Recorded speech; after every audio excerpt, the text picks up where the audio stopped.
Hey, what's up, my friends? Welcome back to another week of accountability, education, and inspiration. That's what we're all here for, right? Learn a little bit, get some information that's going to help us out in our everyday real life out there, and make sure that it's accurate for you. So, today we're going to dive into a topic that's fundamental to overall health and fitness. It's also a bad word for a lot of people, including this guy. It's cardio. I know, but let's talk about it, all right? Most often when we think of cardio, we do picture those intense workouts where we're laying on the floor breathless, making a sweat angel, right? But the truth is that cardio is a broad spectrum and there's a perfect fit for everyone, no matter what your fitness level is, what your goals are, or specifically what your preferences are. All right, so we're gonna break down the different types of cardio. I'm going to give you some really good examples and I'll explain the unique benefits of each. All right. So whether you're a seasoned gym goer, you're a beginner, you're right in the middle of that, you're starting to get into your journey, whatever it is, stick around. I promise you'll learn something. You might just find new information or a new idea of how to get out there and move and do cardio. All right. So first, let's talk about LISS.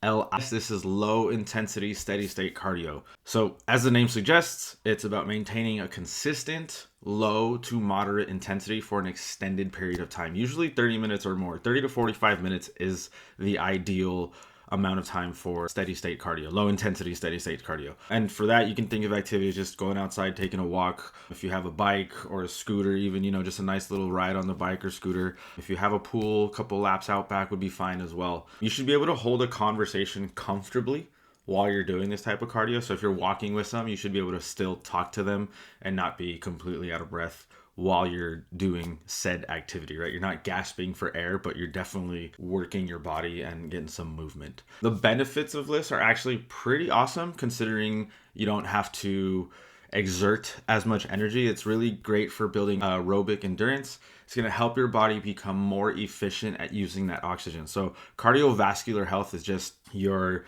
body's ability to move oxygen throughout your body. So when you're just taking a walk outside for 30, 45 minutes, you're improving that aerobic endurance. You're improving your body's ability to be more efficient at using that oxygen, which is great. So you're not always out of breath and your blood, brain, and muscles are getting the oxygen necessary to operate at a optimal level.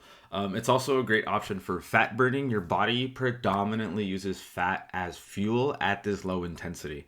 So because you're not exerting so much energy, your body can use its body fat stores to give you that energy during this low intensity type of cardio.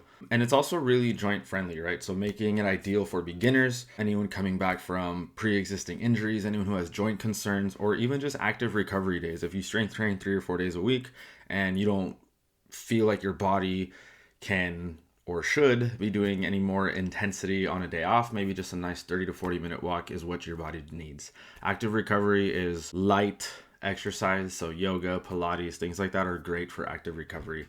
And if you are taking a walk outside or you are swimming outside, let's not forget about being outside and the stress reducing benefits of outdoor workouts. I would encourage everyone who has an opportunity to work out outside to do it. It's great working out inside. It's great to have a gym, but if you don't and you're able to just go for a walk, go for a hike, go for a swim, go do it. It's going to be just as incredible for your body as it is for your brain and your heart. Promise you. All right. So if you're looking for a gentle entry into cardio or just a way to recover between your intense sessions, LISS is your friend. LISS, low intensity, steady state cardio. All right. So next we're going to move up a little bit on the level. We got low intensity. We're going to go moderate intensity, steady state. So LISS, MISS.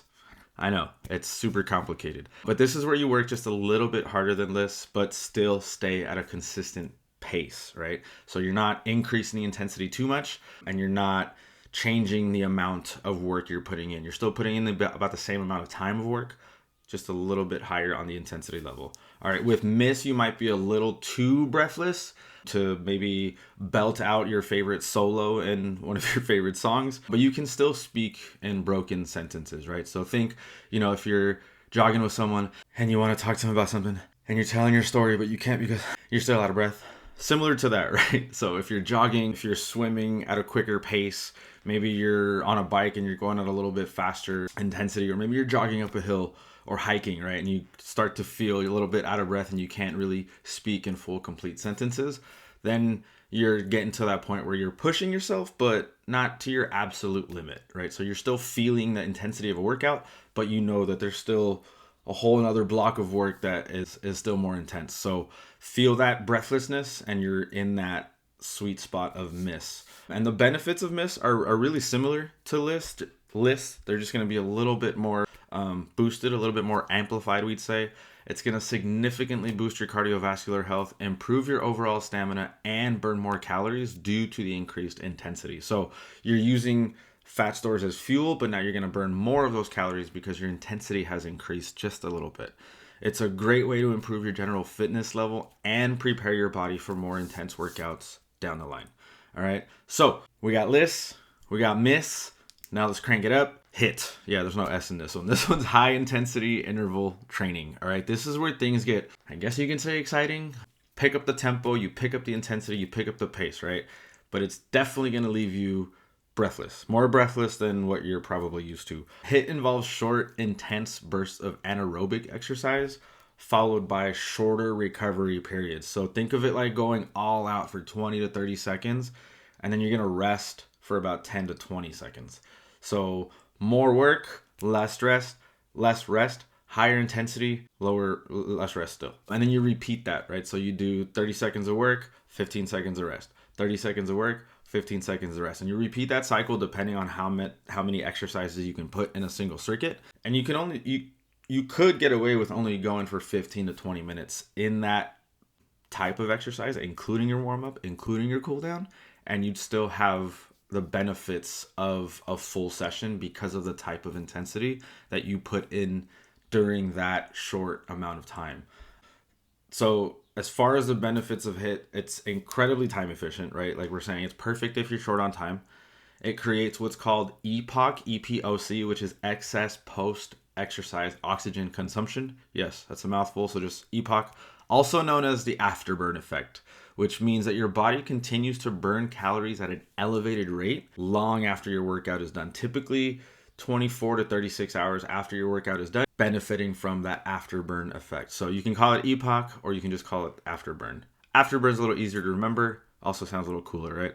It's also going to dramatically improve your anaerobic fitness, boost your metabolism, and still, again, help with your fat loss.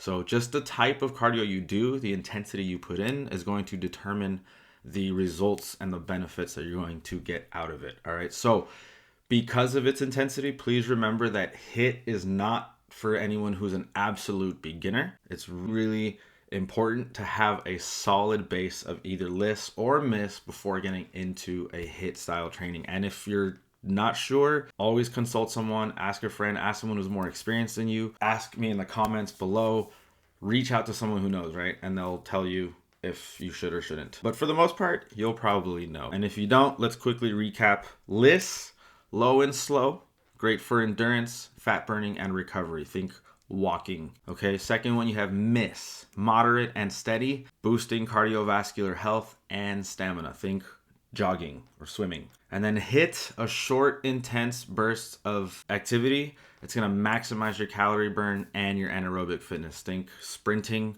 That's kind of what we think about when we think about full max effort. So LISS, hiss, miss. No, LISS, miss, HIIT. LISS, hiss, and hits. Now you got it. LISS, miss, and HIIT. All right. The best part about all these is that you don't have to choose one, right? You can mix it up if you want. You have one day where you start with LISS, then you move to HIIT, then you do miss at the end, right? A well-rounded fitness routine often incorporates a mix of all three. All right. So listen to your body when it comes to that. Mix it up. If you feel like you can carry on with 3 HIIT workouts all week, by all means do so. But if you feel like you need a break, take a break. Listen to your body, please. That's the one stubbornness in my clients is they don't listen to their bodies very well. I have to kind of remind them and scold them. But find what feels good and find what's challenging for you. If it's not challenging enough, increase the intensity. If it's too challenging, decrease the intensity and increase your rest periods, all right? But that's it. That's the breakdown of the 3 different types of cardio. It's simple, shouldn't be too complicated, right? You shouldn't be out there trying to find information and get inundated with facts on facts and science and this and that, all right? Do what's best for you. Find the intensity level that works for you and you'll be all right. So I really hope this helps you understand that you have options, right? You understand what works for you and how you can balance it in your life, or incorporate it and mix it up into your life. And I hope that it empowers you to find the perfect one for your journey. Don't listen to anybody else, right? Do what's best for you and find a group that enjoys the same type of exercise that you do. And then you'll be able to stay a little bit more accountable and stay a little bit more consistent. All right. So here's what I want you to do. Figure out which type of cardio you're going to try first. If it's going to be LISS, if it's going to be MISS, HIIT, right? And then if you're going to walk, jog, hike, yoga, swim, bike, whatever it is, which one is your go-to? Let me know in the comments below. Please, I would appreciate it. But yeah, so stay tuned throughout the week. You'll see my posts in the school group. And if you have any questions, please feel free to reach out. You can direct message me on there. You can ask a question in the group. Maybe you'll get an answer from someone else and a suggestion. All right, so that's it for me for this week. But until next time, all right, remember to love yourself and go be the best version of yourself. Bye. Hey, thanks for sticking around for the end of this video. If you found it helpful, please hit that like button, subscribe for more fitness tips, and don't forget to ring that notification bell so you get notified when we post a new video. Also, if you're looking for a community of like-minded individuals seeking support, motivation, and accountability, check out the link in the description of this video. It'll have a link to my school group where you can join my online community and we can support each other and go along this fitness journey together so you're not alone. All right, I will see you hopefully on the other side. Bye.